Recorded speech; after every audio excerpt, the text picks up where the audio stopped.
நண்பர்கள் அனைவருக்கும் இனிய வணக்கம். சாமர்த்தியமும் நகைச்சுவையும் நிறைந்த கதைகள் அனைத்து நண்பர்களுக்கும் பிடிக்கும். அந்த மாதிரி கதைகளோடு உங்களுடன் இணைந்திருப்பது ARR டேல் பாக்ஸ் ரசூல் பிவி. ஒரு நாள் அரசன் அரபு தேசத்துல ஒரு பணக்கார வாலிபன் இருந்தான். அவனோட தாய் தந்தையர் இறப்புக்கு அப்புறமா அவன் பணத்தை எப்படி செலவு செய்யறதுனே தெரியாம தினமும் தன் நண்பர்களோடு செலவு செஞ்சிட்டு இருந்தான். பணம் எல்லாம் தீந்து போற வரையிலும் நண்பர்கள் கூட இருந்தாங்க. பணம் கரைஞ்சு போனதுக்கு அப்புறமா அவன் தேவையே இல்லை அப்படிங்கிற மாதிரி நண்பர்கள் ஒதுங்கிட்டாங்க. அப்பதான் அவன் ரொம்ப மன உளைச்சலுக்கு ஆளானான். பணம் இல்லைன்னா நண்பர்கள் இருக்க மாட்டாங்கன்னு நினச்சிக்கிட்டு அவன் இனி பழைய நண்பர்களை சந்திக்கவே கூடாது அப்படின்னு ஒரு முடிவு பண்ணுறான்.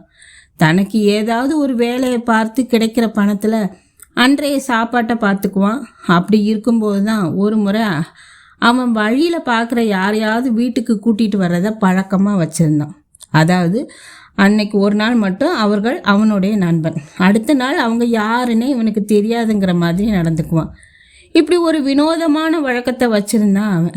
அப்போ சந்தை பக்கமாக நடந்து போயிட்டு இருக்கும்போது அங்கே ஒரு புதிய மனிதனை பார்க்குறான். பழைய நண்பர்களை பார்த்தா தான் முகத்தை திருப்பிக்குவானே. இந்த புதிய மனிதரை வீட்டுக்கு கூட்டிகிட்டு போகலாம் அப்படின்னு நினச்சி அவர்கிட்ட என்னோட வீட்டுக்கு இன்னைக்கு வாங்க, உங்களுக்கு விருந்து வைக்கிறேன் அப்படின்னு சொன்னான். அவரும் அவன் கூட போனார். இது ஒரு ஆச்சரியமாக விஷயமா இருந்து போச்சு. முன்ன பின்ன தெரியாத தன்னை விருந்துக்கு கூப்பிடுறானேன்னு ஆச்சரியத்தோடையே அவன் வீட்டுக்கு போனாங்க. அந்த ஆள் அவனோட வீட்டுக்கு போய் அவங்ககிட்ட அவனோட வாழ்க்கை கதை எல்லாமே கேட்டுக்கிட்டார் அவர். அதுக்கப்புறமா அவருக்கு நல்ல இரவு உணவு கொடுத்து அவரை கவனிக்கிறான். அவங்க ரெண்டு பேரும் இப்படி பேசியபடியே இரவு உணவு முடிச்சுட்டு தூங்க போகிற சமயத்தில் அந்த புதிய மனுஷன் இவனோட சாப்பாட்டில் தூக்க மாத்திரைகளை கலந்துடுறாரு. கலந்ததுக்கு அப்புறமா அவங்கவுங்க படுக்கையில் போய் படுக்கிறாங்க. மறுநாள் காலையில் எழுந்திரிச்ச போது அந்த வாலிபன் ஒரு அரண்மனையில் உட்கார்ந்துருக்கான். அவனை எல்லோருமே அரசேன்னு கூப்பிட்டாங்க. இதை பார்த்த உடனே அவனுக்கு ஆச்சரியம் தாங்க முடியல. நேற்று ராத்திரி ஒரு புதிய மனுஷனோட விருந்து சாப்பிட்டோம், அதுக்கப்புறம் இங்கே அரண்மனையில் இருக்கிறோம்னு ஆச்சரியப்பட்டு போனான். ஆமாம், இன்னைக்கு அவன் அரசன் ஆகிறதுக்கு ஒரு புதிய மனிதன் தான் காரணமாக இருக்கணும், அவன் ஒரு மந்திரவாதியாக தான் இருக்கணும் அப்படின்னு நினச்சிக்கிட்டான். அவனுக்கு அரசன் ஆன உடனே என்ன செய்யறதுனே புரியல. உடனே அவனோட வீட்டுக்கு போய் அவனோட அம்மா கிட்ட 100 பொற்காசுகள் கொடுத்துட்டு வரும்படி ஆணை பிறப்பிச்சான். அதுவும் நடந்தேறிடுச்சு.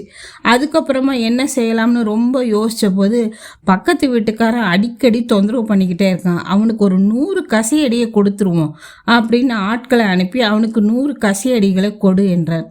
இவன் அரசன் ஆனதுக்கப்புறம் செஞ்ச முக்கியமான 2 வேலைகள் இது மட்டும்தான். நல்லா சாப்பிட்டான், அரண்மனையை சுற்றி வந்தான். அவனுக்கு என்ன செய்யறதுனே தெரியல. இப்படியே இருந்துட்டு அன்று இரவு உணவு உண்டு தூங்கிட்டு எழுந்திருக்கான். பார்த்தா அவனுடைய பழைய குடிசையிலே இருந்தான். இப்போ அவனுக்கு பயங்கர கோபம்.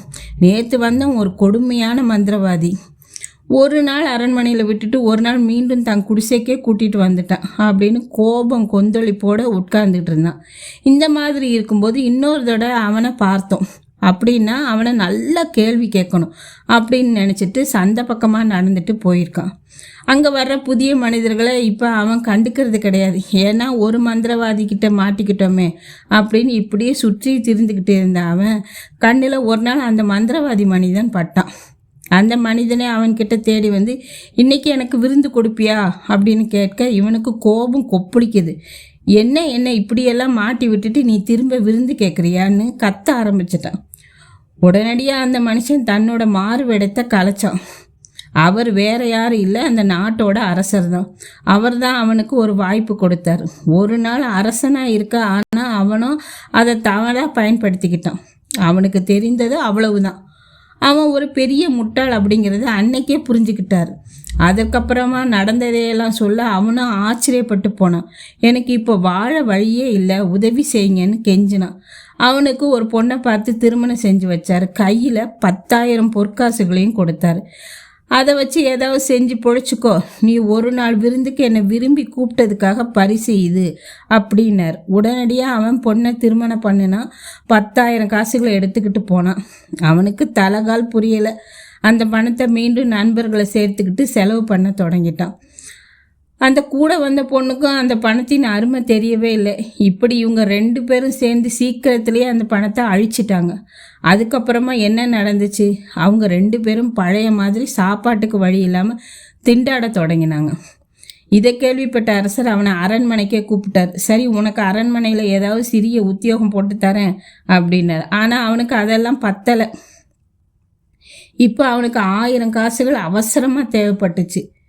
என்ன செய்யலான்னு யோசித்தான். அவனுக்கு திருமணம் செஞ்சு வச்ச பெண் வேற யாரும் கிடையாது, அந்த அரசரோட மனைவி கிட்ட வேலை பார்த்த பெண் தான்.